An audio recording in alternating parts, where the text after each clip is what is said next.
উপলক্ষে এম্পায়ার মোটরসের পক্ষ থেকে সকল স্কুটার প্রেমীদের জন্য রইল রমাদান মুবারক।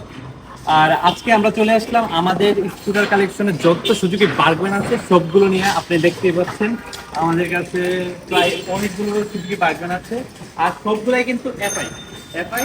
তার মধ্যে থেকে এই যে হোয়াইট কালার যে সুজুকি বার্গম্যানটা দেখেন, এটা হচ্ছে 23-এর মডেল, ব্লুটুথ এডিশন, সবচেয়ে আপডেট মডেল। 23-এর মডেলের ভিতরে সবচেয়ে আপডেটটা হচ্ছে এটা, ব্লুটুথ এডিশন। আর সবগুলো, আর এইগুলো সবগুলোর প্রাইসে কিন্তু 1,70,000 থেকে 2,30,000-এর মাধ্যমে 30-এর মধ্যে আছে। আর সবগুলোই রেজিস্ট্রেশন করা ফার্স্ট ওনারের নামে আছে। আপনারা এনি টাইম নেট ট্রান্সফার করে নিতে পারবেন আমাদের কাছ থেকে। আমাদের কালেকশনে সুজুকি বার্গম্যান ছাড়াও আরো অনেক ধরনের স্কুটার রয়েছে। আমাদের কালেকশনে কমপক্ষে 70 থেকে 80টি স্কুটার অলওয়েজ থাকে। তো আপনারা যারা আসতে চান, একটু কম বাজেটের মধ্যে স্কুটি নিতে চান, তারা অবশ্যই আমাদের সাথে যোগাযোগ করতে পারেন। আমাদের টিম, এম্পায়ার মোটরসের টিম অলওয়েজ আপনাদের সাথে আছে। আপনারা এনি টাইম আমাদেরকে কল করতে পারবেন, আমাদের শোরুমে এসে গাড়িগুলো দেখতে পারবেন। এটা রমজান মাসে আপনাদের দাওয়াত।